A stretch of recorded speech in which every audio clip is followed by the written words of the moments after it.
Welcome back to my YouTube channel the science education forum.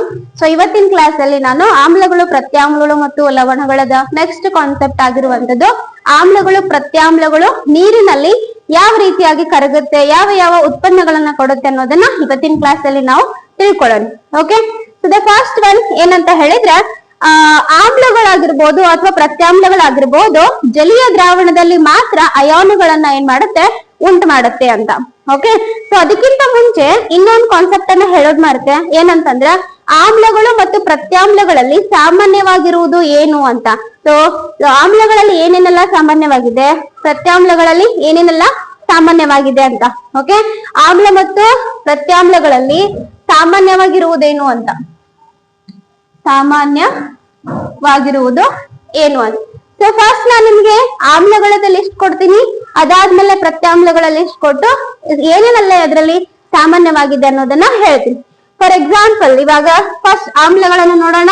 ನಾನು ನಿಮ್ಗೆ example ಕೊಟ್ಟಿರೋ ತರ HCl ಬರುತ್ತೆ, ಹೌದಾ, H2SO4 ಬರುತ್ತೆ, ಅಂದ್ರೆ ಸಲ್ಫೂರಿಕ್ ಆಸಿಡ್ ಅಂತ ಹೇಳ್ತೀವಿ, ಇದನ್ನ ಹೈಡ್ರೋಕ್ಲೋರಿಕ್ ಆಸಿಡ್ ಅಂತ ಕರಿತೀವಿ.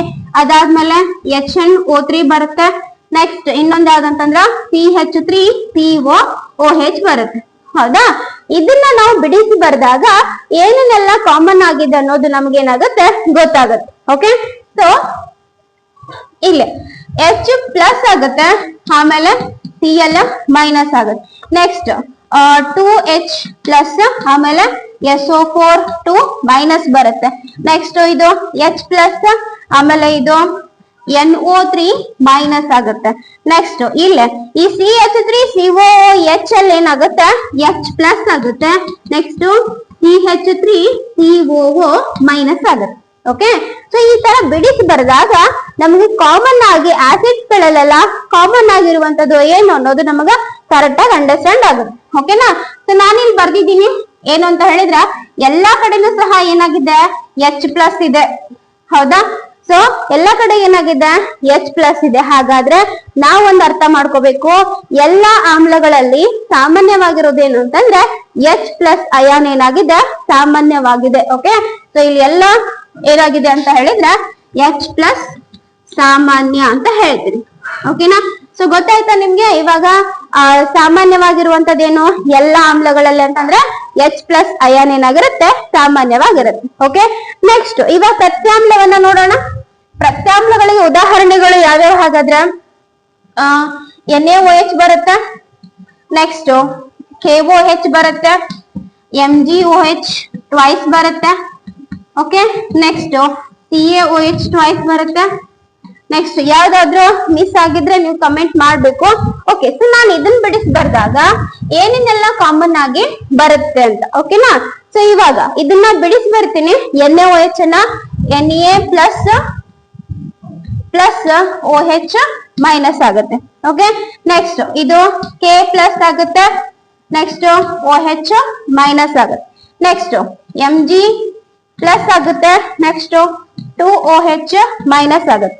ನೆಕ್ಸ್ಟ್ ಇದು Ca ಪ್ಲಸ್ ಆಗುತ್ತೆ, ನೆಕ್ಸ್ಟ್ 2OH ಮೈನಸ್ ಆಗುತ್ತೆ. ಓಕೆನಾ. ಸೊ ಇವಾಗ ನಾವಿಲ್ಲಿ ಇದನ್ನ ಏನ್ ಮಾಡಿದ್ವಿ, ಪ್ರತ್ಯಾಮ್ಲಗಳನ್ನ ಬಿಡಿಸಿ ಬರೆದ್ವಿ. ಸೊ ಪ್ರತ್ಯಾಮ್ಲಗಳಲ್ಲಿ ಏನೇನೆಲ್ಲ ಕಾಮನ್ ಆಗಿದೆ ಇಲ್ಲಿ ನಾವು ನೋಡ್ಬೋದು. OH ಮೈನಸ್ ಇಲ್ಲಿ ಇದೆ, OH ಮೈನಸ್ ಇಲ್ಲಿ ಇದೆ, ಇಲ್ಲೂ ಸಹ ಇದೆ, ಇಲ್ಲೂ ಸಹ ಇದೆ. ಅಂದ್ರೆ ಪ್ರತ್ಯಾಮ್ಲಗಳಲ್ಲಿ ಏನ್ ಕಾಮನ್ ಇದೆ ಹಾಗಾದ್ರೆ ಅಂತಂದ್ರ ಹೈಡ್ರಾಕ್ಸೈಡ್ ಅಯಾನ್ ಏನಾಗಿದೆ, ಕಾಮನ್ ಆಗಿದೆ ಅಂತ ಹೇಳ್ತೀವಿ. ಹಾಗಾದ್ರೆ ಎಲ್ಲಾ ಆಮ್ಲಗಳಲ್ಲಿ ಸಾಮಾನ್ಯವಾಗಿರೋದು ಏನಂತಂದ್ರ ಹೈಡ್ರಾಕ್ಸೈಡ್ ಅಯಾನ್ ಅಂತ ಹೇಳ್ತೀವಿ. ಹೈಡ್ರಾಕ್ಸೈಡ್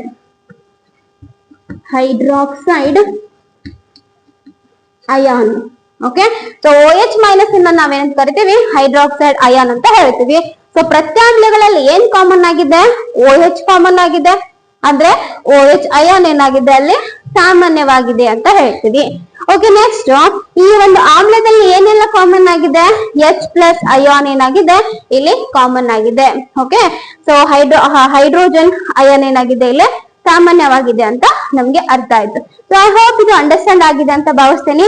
ಆಮ್ಲಗಳಲ್ಲಿ ಮತ್ತು ಪ್ರತ್ಯಾಮ್ಲಗಳಲ್ಲಿ ಏನೇನೆಲ್ಲ ಸಾಮಾನ್ಯವಾಗಿದೆ ಅಂತ ಹೇಳಿ ಕಾಂಪಿಟೇಟಿವ್ ಎಕ್ಸಾಮ್ಸ್ಗೆ ಕೇಳ್ತಾರೆ ನಿಮ್ಗೆ. ಏನಂತ, ಪ್ರತ್ಯಾಮ್ಲಗಳಲ್ಲಿ ಸಾಮಾನ್ಯವಾಗಿರುವಂತಹ ಅಯಾನ್ ಯಾವುದು ಅಂತ. ಸೊ ಯಾವ್ದು ಹಾಗಾದ್ರೆ H ಪ್ಲಸ್ ಕೊಡ್ತಾರೆ, OH ಮೈನಸ್ ಕೊಡ್ತಾರೆ, ಎ ಮತ್ತು ಬಿ ಕೊಡ್ತಾರೆ ಅಥವಾ ಯಾವುದು ನನ್ ಆಫ್ ದೀಸ್ ಅಂತ ಕೊಡ್ತಾರೆ. ಸೊ ಅವಾಗ ನಮ್ದು ಕರೆಕ್ಟ್ ಆನ್ಸರ್ ಯಾವ್ದು ಬರುತ್ತೆ, OH ಮೈನಸ್ ಅಯಾನ್ ಯಾವ್ದಾಗಿರುತ್ತೆ, ಪ್ರತ್ಯಾಮ್ಲದಲ್ಲಿ ಆಗುತ್ತೆ. ಓಕೆನಾ. ಸೊ ನೀವು ಯಾವುದೇ ಒಂದು ಆಮ್ಲ ಆಗಿರ್ಬೋದು ಪ್ರತ್ಯಾಮ್ಲ ಆಗಿರ್ಬೋದು ಅದನ್ನ ಬಿಡಿಸಿ ಬರೆದಾಗ ಪ್ಲಸ್ ಮತ್ತೆ ಮೈನಸ್ ಅಯಾನ್ಸ್ ಗಳು ಕಂಪಲ್ಸರಿ ಇರಲೇಬೇಕು. ಓಕೆನಾ. ಅಂದಾಗ ಮಾತ್ರ ನಾವು ಅದನ್ನ ಆಸಿಡ್ ಅಥವಾ ಬೇಸ್ ಅನ್ನೋದನ್ನ ನಾವೇನ್ ಮಾಡ್ತೀವಿ, ಕನ್ಸಿಡರ್ ಮಾಡ್ತೀವಿ. ಓಕೆ. ಸೊ ಇದಿಷ್ಟು ಏನಂತ ಹೇಳಿದ್ರೆ ಆಮ್ಲ ಮತ್ತು ಪ್ರತ್ಯಾಮ್ಲಗಳಲ್ಲಿ ಸಾಮಾನ್ಯವಾಗಿರುವಂತಹ ಅಂಶ ಯಾವುದು ಅನ್ನೋದು ನಮ್ಗೀಗ ಗೊತ್ತಾಯ್ತು. ಓಕೆ. ನೆಕ್ಸ್ಟ್, ಆಮ್ಲಗಳು ಪ್ರತ್ಯಾಮ್ಲಗಳು ನೀರಿನಲ್ಲಿ ಯಾವ ರೀತಿ ವರ್ತಿಸುತ್ತೆ ಅನ್ನೋದನ್ನ ಇವಾಗ ತಿಳ್ಕೊಳ್ಳೋಣ.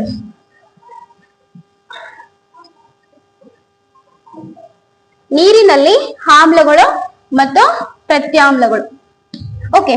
ಸೊ ಇವಾಗ ನಾನು ಈಗಲೇ ಹೇಳಿದೆ ನಿಮ್ಗೆ, ಆಮ್ಲಗಳನ್ನ ನಾವು ಬಿಡಿಸಿ ಬರಿಬೇಕು ಅಂತಂದ್ರೆ ಒಂದು ಏನಾಗಿರುತ್ತೆ, ಪ್ಲಸ್ ಅಯಾನ್ ಆಗಿರುತ್ತೆ, ಇನ್ನೊಂದು ಮೈನಸ್ ಅಯಾನ್ ಆಗಿರುತ್ತೆ. ಅದೇ ರೀತಿಯಾಗಿ ಪ್ರತ್ಯಾಮ್ಲವನ್ನ ನಾವು ಬಿಡಿಸಿ ಬರೆದಾಗ ಏನಾಗಿರುತ್ತೆ, ಒಂದು ಪಾಸಿಟಿವ್ ಅಯಾನ್ ಆಗಿರುತ್ತೆ, ಆನಯಾನ್ ಕ್ಯಾಟಯಾನ್ ಆಗಿರುತ್ತೆ, ಇನ್ನೊಂದು ಯಾವ್ದಾಗಿರುತ್ತೆ, ಆನಯಾನ್ ಆಗಿರುತ್ತೆ. ಹೌದಾ.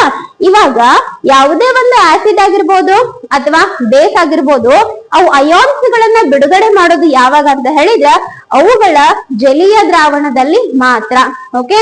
ಸೊ ಜಲೀಯ ದ್ರಾವಣದಲ್ಲಿ ಮಾತ್ರ ಏನ್ ಮಾಡುತ್ತೆ, ಅಯಾನ್ಗಳನ್ನ ಬಿಡುಗಡೆ ಮಾಡುತ್ತೆ, ಅಯಾನ್ಗಳ ಬಿಡುಗಡೆ ಆಗುತ್ತೆ. ಓಕೆ. ಸೊ ಇದಕ್ಕೆ ಒಂದು ಬೆಸ್ಟ್ ಎಕ್ಸಾಂಪಲ್ ಏನಂತಂದ್ರೆ HCl ಅನಿಲದ ಒಂದು ತಯಾರಿಕೆ. ಸೊ HCl ಅನ್ನ ನಾವು ಹೆಂಗ್ ತಯಾರು ಮಾಡ್ತೀವಿ ಅಂತ ಹೇಳಿದ್ರ, ಫಾರ್ ಎಕ್ಸಾಂಪಲ್ ಇವಾಗ ಯಾವ್ದಂತ ಹೇಳಿದ್ರ H2SO4 ಇದೆ.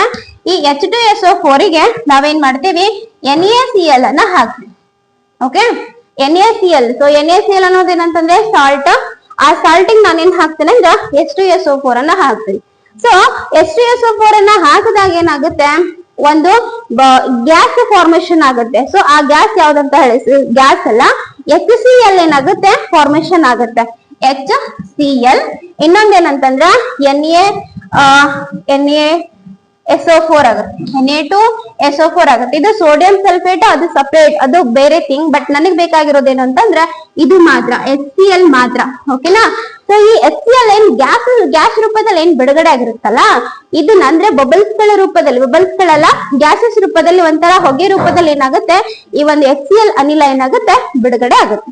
ಸೊ ಇದನ್ನ ನಾವು ಬ್ಲೂ ಲಿಟ್ಮಸ್ ನ ಚೆಕ್ ಮಾಡಿದಾಗ, ಬ್ಲೂ ಲಿಟ್ಮಸ್ ಏನಾದ್ರೂ ರೆಡ್ ಲಿಟ್ಮಸ್ ಕನ್ವರ್ಟ್ ಆಯ್ತು ಅಂದ್ರ HCl ಅಯಾನ್ಗಳನ್ನ ಬಿಡುಗಡೆ ಮಾಡೈತಿ ಅಂತ ಅರ್ಥ.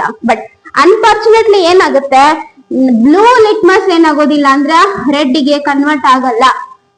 ಯಾಕೆ ಕನ್ವರ್ಟ್ ಆಗಲ್ಲ ಅಂತ ಹೇಳಿದ್ರ, ಈ HCl ಅನ್ನುವಂಥದ್ದು ಏನಾಗಿರುತ್ತೆ, ಡ್ರೈ HCl ಆಗಿರುತ್ತೆ. ಅಂದ್ರೆ ಅಲ್ಲಿ ಅದಕ್ಕ ನೀರಿನ ಒಂದು ಅಣುಗಳ ಅನುಪಸ್ಥಿತಿ ಏನಾಗಿರುತ್ತೆ, ಅನುಪಸ್ಥಿತಿ ಇರುತ್ತೆ. ಸೊ ಹಾಗಾಗಿ ಅದಕ್ಕೆ ಏನಾಗೋಂಗಿಲ್ಲ ಅಂದ್ರೆ ಬ್ಲೂ ಲಿಟ್ಮಸ್ ಇರೋದು ರೆಡ್ ಆಗಲ್ಲ, ಬ್ಲೂ ಇರೋದು ಬ್ಲೂ ಆಗೇ ಇರುತ್ತೆ.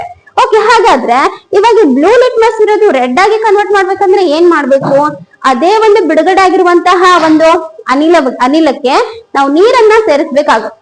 ಲೈಕ್ ಹೆಂಗಂತ ಹೇಳಿದ್ರ HCl ಗೆ ನಾವೇನ್ ಮಾಡ್ತೀವಿ, ವಾಟರ್ ಮಾಲಿಕ್ಯೂಲ್ ಅನ್ನ ಹಾಕ್ತೀವಿ. ವಾಟರ್ ಮಾಲಿಕ್ಯೂಲ್ ಅನ್ನು ಹಾಕಿದಾಗ ಏನಾಗುತ್ತೆ, ಅದು H3O ಹೈಡ್ರೋನಿಯಂ ಅಯಾನ್ ಆಗಿ ಏನಾಗುತ್ತೆ, ಕನ್ವರ್ಟ್ ಆಗುತ್ತೆ. ಇನ್ನೊಂದೇನಾಗುತ್ತೆ, Cl ಬಿಡುಗಡೆ ಆಗುತ್ತೆ. ಸೊ ಈ ಒಂದು ಆಕ್ಟಿವಿಟಿಯಿಂದ ನಾವೇನನ್ನ ಅರ್ಥ ಮಾಡ್ಕೊಂಡಿದ್ವಿ ಅಂತಂದ್ರ, ನೀರಿನ ಅಣುಗಳು ಏನಾಗಿರುತ್ತೆ ಅಂತ ಹೇಳಿದ್ರ, ನೀರಿನ ಅನುಪಸ್ಥಿತಿಯಲ್ಲಿ H+ ಅಯಾನ್ ಆಗಿರ್ಬೋದು, H3O+ ಅಯಾನ್ಸ್ ಗಳೇನಾಗುತ್ತೆ, ಬಿಡುಗಡೆ ಆಗುತ್ತೆ. ಯಾವುದೇ ಒಂದು ಆಸಿಡ್ ಆಗ್ಲಿ ಅಥವಾ ಬೇಸ್ ಆಗ್ಲಿ ಅದು ತನ್ನ ಒಂದು ಅಯಾನುಗಳನ್ನ ಬಿಡುಗಡೆ ಮಾಡ್ಬೇಕು ಅಂತ ಹೇಳಿದ್ರ ಅಲ್ಲಿ ನೀರಿನ ಒಂದು ಉಪಸ್ಥಿತಿ ಬೇಕಾಗುತ್ತೆ. Presence of water is important for releasing of their ions ಅಂತ ಹೇಳ್ತೀವಿ. ಓಕೆ. ಇದಿಷ್ಟು ಏನು ಅಂತ ಹೇಳಿದ್ರೆ ಆಮ್ಲಗಳು ನೀರಿನಲ್ಲಿ ಯಾವ ರೀತಿ ವರ್ತಿಸುತ್ತೆ ಅನ್ನುವಂಥದ್ದು. ಇವಾಗ ನೆಕ್ಸ್ಟ್, ಪ್ರತ್ಯಾಮ್ಲಗಳು ನೀರಿನಲ್ಲಿ ವರ್ತಿಸಿ ಯಾವ ಯಾವ ಅಯಾನ್ಸ್ ಗಳನ್ನ ಬಿಡುಗಡೆ ಮಾಡುತ್ತೆ ಅನ್ನೋದನ್ನ ಇವಾಗ ನೋಡೋಣ. ಓಕೆ. ಸೊ ಇವು ಸಹ ಪ್ರತ್ಯಾಮ್ಲಗಳು ಸಹ ಏನ್ ಮಾಡುತ್ತೆ, water in the presence of water molecule ಅಲ್ಲಿ ಮಾತ್ರ ಅಯಾನ್ಸ್ ಗಳನ್ನ ಬಿಡುಗಡೆ ಮಾಡುತ್ತೆ. ಫಾರ್ ಎಕ್ಸಾಂಪಲ್ NaOH ಅಂತ ತಗೊಳ್ತೀವಿ, ಹೌದಾ, KOH ಅಂತ ತಗೊಳ್ತೀವಿ, CaOH ಟ್ವೈಸ್ ಅಂತ ತಗೊಳ್ತೀವಿ, calcium hydroxide, next magnesium hydroxide ತಗೊಳ್ತೀವಿ, ಹೌದಾ.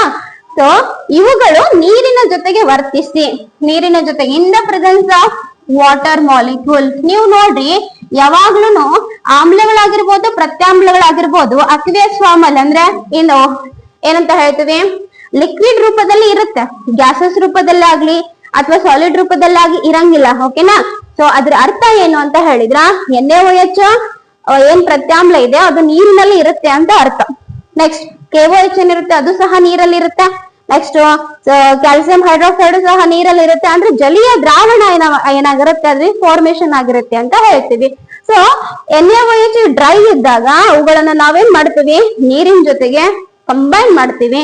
ಸೊ ಕಂಬೈನ್ ಮಾಡಿದಾಗ ಏನಾಗುತ್ತೆ, ಹಾಗಾದ್ರೆ NaOH ಇರೋದು Na ಪ್ಲಸ್ OH ಮೈನಸ್ ಆಗುತ್ತೆ. ನೆಕ್ಸ್ಟ್ ಇದು K ಪ್ಲಸ್ OH ಮೈನಸ್ ಆಗುತ್ತೆ. Next calcium plus 2OH minus ಆಗುತ್ತೆ. ನೆಕ್ಸ್ಟ್ ಮ್ಯಾಗ್ನೀಷಿಯಂ ಪ್ಲಸ್ ಆಗುತ್ತೆ. ನೆಕ್ಸ್ಟ್ 2OH ಮೈನಸ್ ಆಗುತ್ತೆ. ಹೌದಾ? ಸೊ ನಾವು ಪ್ರತ್ಯಾಮ್ಲಗಳನ್ನ ನೀರಿನಲ್ಲಿ ಹಾಕಿದಾಗ ಏನಾಗುತ್ತೆ, ಅವುಗಳ ಒಂದು ಅಯಾನ್ಸ್ ಗಳನ್ನ ಬಿಡುಗಡೆ ಮಾಡುತ್ತೆ. ಇವು ಎಲ್ಲವುಗಳನ್ನ ನಾವೇನಂತ ಕರಿತೀವಿ, ಕ್ಯಾಟಯಾನ್ಸ್ ಅಂತ ಕರಿತೀವಿ. ಇವುಗಳನ್ನ ನಾವೇನಂತ ಕರಿತೀವಿ, ಆನಯಾನ್ಸ್ ಅಂತ ಕರಿತೀವಿ. ಹಾಗಾದ್ರೆ ಪ್ರತ್ಯಾಮ್ಲದಲ್ಲಿರುವಂತಹ ಆನಯಾನ್ ಯಾವ್ದು ಅಂತ ಕೇಳಿದಾಗ ಹೈಡ್ರಾಕ್ಸೈಡ್ ಅಯಾನ್ ಅಂತ ಹೇಳ್ತೀವಿ. ಓಕೆನಾ? ನೆಕ್ಸ್ಟ್ ಪ್ರತ್ಯಾಮ್ಲದಲ್ಲಿರುವಂತಹ ಕ್ಯಾಟಯಾನ್ ಯಾವ್ದಂತ ಅಂದಾಗ ಲೋಹಗಳೇನಿದೆ ನೋಡ್ರಿ, ಈಗ ಸೋಡಿಯಂ ಆಗಿರ್ಬೋದು, ಪೊಟ್ಯಾಷಿಯಂ ಆಗಿರ್ಬೋದು, ಕ್ಯಾಲ್ಸಿಯಂ ಆಗಿರ್ಬೋದು, ಮ್ಯಾಗ್ನೀಷಿಯಂ ಆಗಿರ್ಬೋದು, ಇವೆಲ್ಲವೂ ಸಹ ಏನಂತಂದ್ರ ಲೋಹಗಳಿಗೆ ಉದಾಹರಣೆಗಳು. ಓಕೆನಾ? ಸೊ ಲೋಹಗಳೇನಾಗಿರ್ತಾವ, ಯಾವಾಗ್ಲೂ ಪಾಸಿಟಿವ್ ಅಯಾನ್ಸ್ ಗಳೇ ಇರ್ತಾವ. ಯಾಕೆ ಲೋಹಗಳು ಪಾಸಿಟಿವ್ ಅಯಾನ್ಸ್ ಇರ್ತಾವು? ಅವು ತಮ್ಮ ಒಂದು ಎಲೆಕ್ಟ್ರಾನ್ಸ್ ಗಳನ್ನ ಬೇರೆ ಎಲಿಮೆಂಟ್ ಗಳ ಜೊತೆಗೆ ಶೇರ್ ಮಾಡ್ಕೊಂಡಿರುತ್ತೆ ಅಥವಾ ಬಿಟ್ಟು ಕೊಟ್ಟಿರುತ್ತೆ, ಟ್ರಾನ್ಸ್ಫರ್ ಮಾಡಿರುತ್ತೆ. ಸೊ ಹಾಗಾಗಿ ಏನ್ ಮಾಡಿರುತ್ತೆ, ಲೋಹಗಳಿಗೆ ಪಾಸಿಟಿವ್ ಅಯಾನ್ಸ್ ಅಂತ ಬರುತ್ತೆ. ಓಕೆನಾ? ಅದೇ ಪ್ರತ್ಯಾಮ್ಲಗಳಿಗೆ ಬಂದಾಗ ಫಾರ್ ಎಕ್ಸಾಂಪಲ್ ಇವಾಗ ನಾವು HCl ಅಂತ ತಗೊಂಡ್ವಿ, H ಪ್ಲಸ್ ಆಯ್ತು, Cl ಆಯ್ತು. ಸೊ Cl ಅನ್ನುವಂಥದ್ದು ಏನಂತಂದ್ರೆ ಅಲೋಹ. ಆಮೇಲೆ ನೆಕ್ಸ್ಟ್ H2SO4 ಅಲ್ಲಿ H ಪ್ಲಸ್ ಆಗುತ್ತೆ, SO4 ಮೈನಸ್ ಆಗುತ್ತೆ. SO4 ಅಂತಂದ್ರೆ ಏನಿದು, S ಮತ್ತೆ S ಅಂದ್ರೆ ಸಲ್ಫರ್, ಆಕ್ಸಿಜನ್ ಎರಡು ಸೇರಿ ಸಲ್ಫೇಟ್ ಅಯಾನ್ ಆಗಿರುತ್ತೆ. ಸೊ ಈ ಸಲ್ಫೇಟ್ ಅಯಾನ್ ಅಂತಂದ್ರೆ ಇದು ಅಲೋಹ, ಅಂದ್ರೆ ಸಲ್ಫರ್ನು ಅಲೋಹ, ಆಕ್ಸಿಜನ್ ಸಹ ಅಲೋಹ. ಸೊ ಹಾಗಾಗಿ ಏನಾಗುತ್ತೆ ಅಂತ ಹೇಳಿದ್ರ, ಸೊ ಏನಂತ ಹೇಳ್ತೀವಿ, ಸೊ ಪ್ರತ್ಯಾಮ್ಲದಲ್ಲಿ ಲೋಹಗಳು ಪ್ರತ್ಯಾಮ್ಲಗಳು ಅಂತ ಹೇಳ್ತೀವಿ, ಅಲೋಹಗಳಿಂದ ಏನಾಗಿರುತ್ತೆ, ಆಮ್ಲಗಳು ಉಂಟಾಗಿರುತ್ತೆ. ಓಕೆನಾ? ಸೊ ಐ ಹೋಪ್ ಇದು ಕ್ಲಿಯರ್ ಆಗಿದೆ ಅಂತ ಅನ್ಕೊಳ್ತೀನಿ. ಅಂಡ್ ಒನ್ ಮೋರ್ ಥಿಂಗ್ ಏನಂತ ಹೇಳಿದ್ರ, ನೀರಿನಲ್ಲಿ ಕರಗುವ ಪ್ರತ್ಯಾಮ್ಲಗಳನ್ನ ನಾವು ಕ್ಷಾರೀಯ ಅಂತ ಹೇಳಿ ಕರಿತೀವಿ ಅಥವಾ ಅಲ್ಕಲೀಸ್ ಅಂತ ಹೇಳ್ತೀವಿ. ಸೊ ಒಂದ್ ಪಾಯಿಂಟ್ ಅನ್ನ ಇಲ್ಲಿ ಬರ್ಕೊಳ್ರಿ, ಏನಂತಂದ್ರ ನೀರಿನಲ್ಲಿ ಕರಗುವ ಪ್ರತ್ಯಾಮ್ಲಗಳಿಗೆ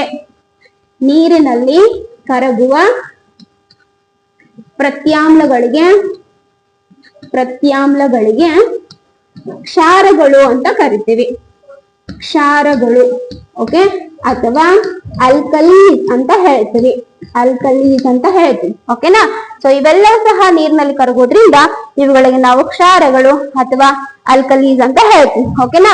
ಸೊ ಇದಿಷ್ಟು ಏನಂತ ಹೇಳಿದ್ರೆ ನೀರಿನಲ್ಲಿ ಆಮ್ಲಗಳಿಗೆ ಪ್ರತ್ಯಾಮ್ಲಗಳಿಗೆ ಏನೆಲ್ಲ ಆಗುತ್ತೆ ಅನ್ನುವಂಥದ್ದು. ಸೊ ಇದಿಷ್ಟು ಇವತ್ತಿನ ಕ್ಲಾಸ್ ಆಗಿತ್ತು. ಇನ್ನು ಮುಂದಿನ ತರಗತಿಯಲ್ಲಿ ನಾವು ನೀರನ್ನ ಅಂದ್ರೆ ಏನು ಆಸಿಡ್ ಆಗಿರ್ಬೋದು, ಬೇಸ್ ಆಗಿರ್ಬೋದು, ಅದನ್ನ ನೀರಲ್ಲಿ ಮಿಕ್ಸ್ ಮಾಡುವಾಗ ಓಕೆನಾ ಯಾವ ರೀತಿ ಮುನ್ನೆಚ್ಚರಿಕೆ ಕ್ರಮಗಳನ್ನ ತೆಗೆದುಕೊಳ್ಬೇಕು ಅನ್ನೋದನ್ನ ಮುಂದಿನ ಕ್ಲಾಸ್ ಅಲ್ಲಿ ಡೀಟೇಲ್ ಆಗಿ ಡಿಸ್ಕಷನ್ ಮಾಡೋಣ. ಈ ಕ್ಲಾಸ್ ನಿಮ್ಗೆ ಅಂಡರ್ಸ್ಟ್ಯಾಂಡ್ ಆಗಿದೆ ಅಂತ ಭಾವಿಸ್ತೀನಿ. ನನ್ನ ಕ್ಲಾಸಸ್ಗಳು ನಿಮ್ಗೆ ಇಷ್ಟ ಆದ್ರೆ ದಯವಿಟ್ಟು ಲೈಕ್ ಮಾಡಿ, ಶೇರ್ ಮಾಡಿ, ಕಮೆಂಟ್ ಮಾಡಿ.